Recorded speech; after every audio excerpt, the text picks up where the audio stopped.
Bonjour à tous amis dégustateurs et donc bienvenue pour les vins de la semaine et du week-end. Ce week-end, on a ouvert pas mal de bouteilles, enfin quelques bouteilles et surtout avec en point de mire un dîner à la maison hier soir avec l'ami Matt. Salut Matt, salut Isa. Et donc, alors qu'est-ce qu'on a ouvert? On a commencé par ça parce que sachant qu'évidemment, on ne boit pas tout, même si on recrache, mais de toute façon, on ne vide pas les bouteilles. Je savais qu'il en resterait, donc je voulais, ça me permettait aussi de faire goûter plein de vins à Mathieu pendant le dîner. Alors, on a commencé par quoi? On a commencé vendredi. C'est beaucoup que des classiques de la maison, on va dire. Grand classique, non seulement de la maison, mais en général dans le monde du vin. Une Brunet blonde de Guigal, et c'est le millésime 2003. Alors, j'avais rapporté ça il y a un petit moment maintenant pour la boire pour ses 20 ans. Bon, j'ai pas eu l'occasion l'année dernière. Donc là, c'était parfait. Vendredi soir, j'avais un plat qui pouvait très bien aller avec une côte rôtie. Donc je me suis dit, tiens, je vais ouvrir ça parce qu'en plus, pour match, je faisais un bœuf bourguignon. Donc c'était rigolo de mettre pas que des bourgognes sur un bourguignon. Alors, qu'est-ce qu'elle donne cette côte rôtie? Eh ben, ma foi, le grand classique de Guigal.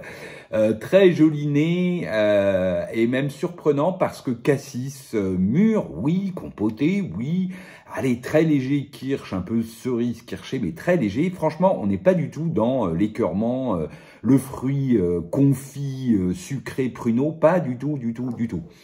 Ensuite, on a les belles notes archi classiques d'âtre, de suie, de cendre. Voilà, on a une petite pointe olive noire, un peu épicée, pas tant que ça d'ailleurs. Là, on voit bien que elle a 20 ans, on est plutôt sur le tertiaire. On n'a plus trop la violette ou le poivre. Et on a un fond très classique, bacon, cuir, bacon grillé, cuir. Voilà, et fumé aussi, léger fumé. Ensuite, on a une bouche, alors on va dire vraiment charpentée, voire robuste. C'est une bouche très structurée. Il y a de la matière, il y a de la structure. Les tanins sont soyeux. On sent que l'ensemble tient sur la structure, mais il y a même presque un petit côté, allez, pas frais, faut pas exagérer, mais le fruit étant acidulé, ça donne quand même un petit côté tonique, un peu très friand à cette bouche. Donc joli tanin soyeux, je l'ai dit, de la densité, c'est assez profond. Et la finale, du coup, ça tient sur la structure et comme il y a un petit côté acidulé, c'est léger, enfin léger, donc c'est pas léger, mais disons que c'est digeste. Voilà, on n'est pas du tout dans le truc sucré, sucrailleux, lourd, pas du tout, du tout. Avec une jolie persistance et on est toujours sur le cassis compoté, friand, un peu acidulé, les notes suie, âtre, cendre, ensuite le côté bacon grillé et puis ce fond cuir et mocha, mocha plutôt d'ailleurs d'évolution. Voilà, c'est très joli. On a beaucoup aimé et ma foi, vu les prix de l'époque, je vais vous dire, quand on boit ça aujourd'hui 20 ans après, on est bien content parce que du coup ça fait un super rapport qualité-prix. Ensuite, autre vin au super rapport qualité-prix, un autre grand classique de la maison, domaine que j'aime beaucoup, particulièrement cette cuvée, donc le domaine des Schistes. On est dans la vallée de l'Agly, derrière Perpignan, donc en Côte-du-Roussillon, Tautavel, et c'est la cuvée Cône d'Angeoffre, qui est une cuvée 100% Carignan, élevée en cuve, et c'est le millésime 2019. On a un nez très classique, mûr, myrtille, un peu fruit noir, Ensuite, de jolies notes de garrigue, d'herbes séchées, très garrigue, petit côté thym, laurier, etc. Une pointe épicée, une pointe plutôt florale. Sur les premières bouteilles ouvertes, c'était très floral, violette, voire patchouli. Là, c'est plutôt une pointe florale, violette, patchouli. On sent que le vin a commencé déjà à évoluer. Mais très agréable, et puis un fond typiquement assez cacao, rien que de très classique. Ensuite, jolie bouche parce que d'abord charpentée, Hein, c'est quand même un Carignan, mais on est à nouveau pas robuste. Par exemple, c'est moins volumineux, moins structuré que la côte rôtie 2003. Hein, mais ça reste, donc c'est charpenté. Et surtout, il y a de la fraîcheur, il y a c'est profond, sans être austère. Très joli tanin soyeux qui enrobe tout ça. Belle finale, presque fraîche, acidulée, tonique, hein, c'est très friand. La mûre, la myrtille, ensuite on a les notes un petit peu plus, hein, les notes de garrigue, les notes un peu plus florales, un peu violette, presque patchouli par moment, mais assez violette, et ce fond cacao. Voilà, très joli vin, pareil, super rapport qualité-prix, 22 € au prix domaine. C'est très joli. Mathieu du coup l'a goûté, alors Mathieu a goûté les deux évidemment. Et effectivement, c'est vraiment un très joli vin, ce Cône d'Anjofre du domaine des Schistes. Et puis arrive le dîner. Alors, sur le dîner, déjà, il y avait une bouteille que je voulais ouvrir, qui était à Mathieu, qui était celle-ci, un Gewürztraminer de l'ami Michel, donc du domaine Paul Ginglinger, et c'est Verschisberg 2000. Alors, du coup, je m'étais dit, je vais ouvrir ça en entrée. Du coup, il a fallu trouver une entrée. Et donc, en cherchant un peu, je me suis dit, bon, bah, Gewürz, hein, c'est souvent les plats asiatiques. Hein, et puis, c'est le Münster, accord grand, classique. Voilà, je me dis, bah, on va pas faire le fromage en entrée.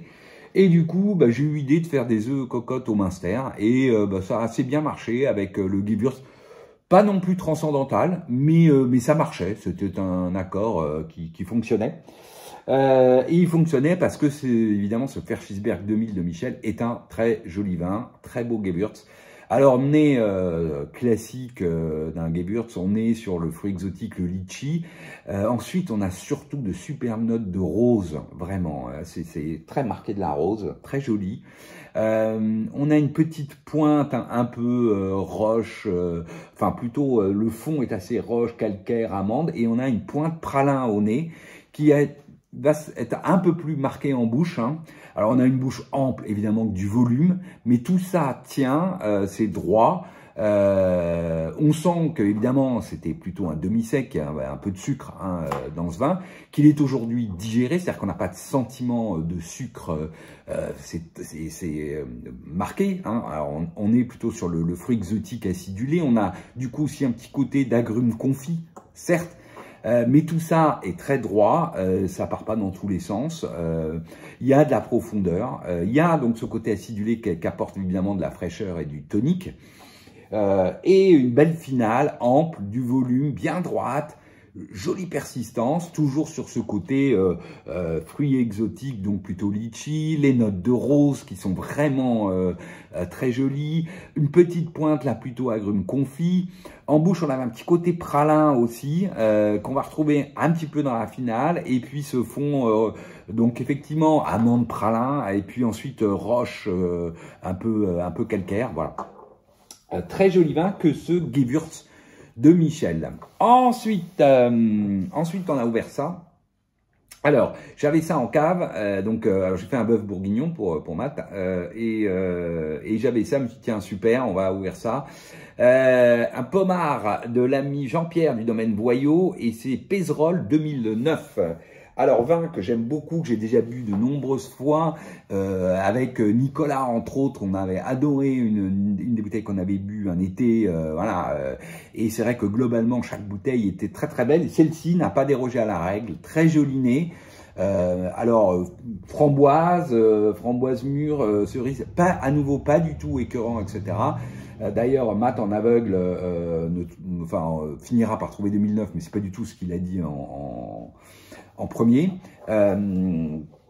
Ensuite, on a les belles notes d'épices un peu réglissées, mais qui commencent à évoluer clairement, plutôt, on va dire, enfin, avec un côté tourbé, sous-bois, ronce. On sent qu'on est sur un vin qui est en train de basculer gentiment vers l'évolution, le tertiaire, sur un fond, alors, très léger mocha, mais effectivement un peu fumé.